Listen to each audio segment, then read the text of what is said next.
So we gotta talk about Gundam GQuuuuuuX episode 9, and this was pretty awesome. Sorry if I'm using a PNG today. I honestly, my face kind of feels like shit. Like I basically got pink eye, so that's why I'm like, okay, I'm just gonna do PNG today because I don't really feel like moving around too much, and so I thought this would be better to talk anyway. So this episode has been pretty crazy, and it's getting better and better. I really like each episode, and again, it kind of goes back to like I love how they're making an alternative timeline for the UC universe, which I think it's nice. It's really refreshing. It kind of makes you wonder where all the other characters are at from the UC timeline. But so we have the episode Machu landing on Earth finally, as you can see from this photo. It's pretty cool, and it's really cute how the GQuuuuuuX has a mind of his own a little bit, where the GQuuuuuuX actually pulls out like a pair of hands just to keep her like safe, which is kind of crazy. And I'm just like, damn. So this is basically a fucking Ava, you know. I don't know what's gonna do, but it's kind of funny. So then, so it goes from there, and it's like all hugging and shit like that. So now it starts landing. Kind of gets going and stuff like that, and it actually pulls out the core lander, which is kind of interesting. So like it pulls off the core lander, so I guess the ship, I guess the Gundam is gonna be falling somewhere, hiding, right? And now we have Lala, because we knew Lala was gonna be this episode. So yes, Lala is alive in this timeline, which is kind of cool, and of course, she's kind of like in a nice little, spicy little outfit there. So Machu wakes up from that, and of course, again, she's kind of like injured from the crash, I guess. But our sweet Machu is alive, and you see these really cute little maids as well. You can probably tell, they're probably like the same. I guess they're part of the Lala group, but they're in this huge mansion. You kind of don't really know what's going on. It's like, is Lala rich or, well, unfortunately, you find out it gets actually kind of worse, and I'll tell you that a little bit. But so it kind of goes in the past of how she kind of got here. Of course, with our best girl over here from the Zeon forces, Kamali, she basically gets her all dressed up, and she's kind of really nice to her. So it's like, okay, well, here's some clothes for you, right? So basically, they get on the ship, so what happens is Lala is speaking to her in new type language, or I guess talking to her through telepathically. So the commander from the Zeon actually just lets her go. It's like, okay, well, maybe you can find out where Char is, right? So because that's where in a way that's where Shuji was also led to. It was coming here. So obviously you see these awesome cute little maids. They're pretty awesome. You have that one quiet one. You always have that one outgoing one, which is kind of cool. So anyways, so it goes a little more deeper, and they talk about, I believe they also talk about the whole like new type explosion thing. So that kind of gets really interesting later on.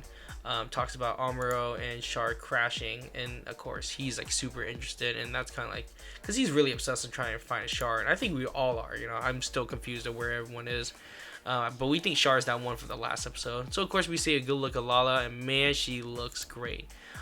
This was really funny. So if you haven't really figured out what this was, yeah. So they're pretty much at a prostitution house where they basically all the rich people come over to kind of do their thing. So yeah, unfortunately they're sex slaves. It's kind of sad.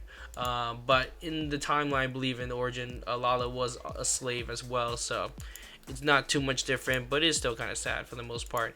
So Lala meets up with Machu meets up with Lala, and they kind of talk a little bit about like, well, you sent me here, is the rose here? But she's like, oh, there's nothing here, but which is crazy. So this is the crazy part. They get into the kind of like the timelines and stuff, and so Lala explains that I see dreams from the other side of the world where it's like I'm with a guy, well, basically Char, right?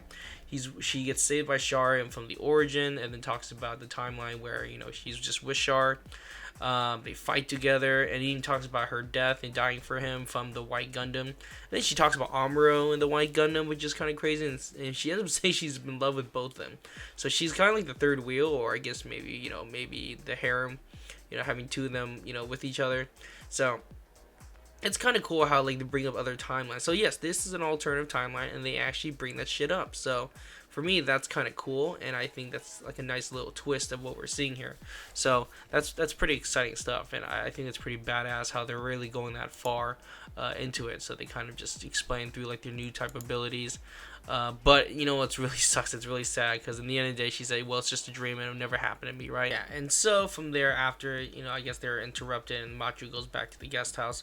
So I guess the military there is already like, "Oh crap! Well, she was from the ship. We're gonna try to destroy her," basically. So the maids are like, "Hey, we're gonna help you out, but you have to take Lala to space." And it's kind of cute of like all these girls trying to help her out. So they come with this really drastic plan, and that's basically where like they burn the place down. And so Machu tries to bring Lala with him, but unfortunately it gets really sad, and Lala's like, "Nope, you gotta go to the Rose." And basically, yeah, Lala basically stays behind, and we don't know what's gonna happen to her, because I believe she's waiting for Char to pick her up, basically. And that could happen. I think by the end of the series, maybe Char ends up finding her after all, and hopefully that timeline works, but I don't know. We'll see what happens, because it is a little sad right now that, like, she didn't go with her. It'd be really cool if Lala actually went with Machu, because this whole plan basically was for her, and now she's escaped. So it's kind of sad. Hopefully we find out what's going on in the end. Now this part gets pretty crazy. So when she finds the GQuuuuuuX finally in the water, you can see the outline. Now you probably have an idea what this is from. This is Lala's ship, I believe the mobile armor. So I believe this is the Rose that they were talking about.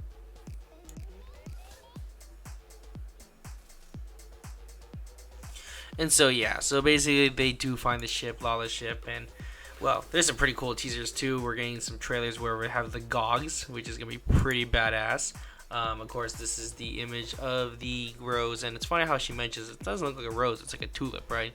So, and you find out that Lala is inside. So this kind of confused me a little bit. So it's like, is Lala in there? Is this the pilot? So it's kind of crazy. So did she come from another timeline? There's like all these questions you're kind of wondering, like what the hell happened, right? So we don't really know what's going on, but anyways,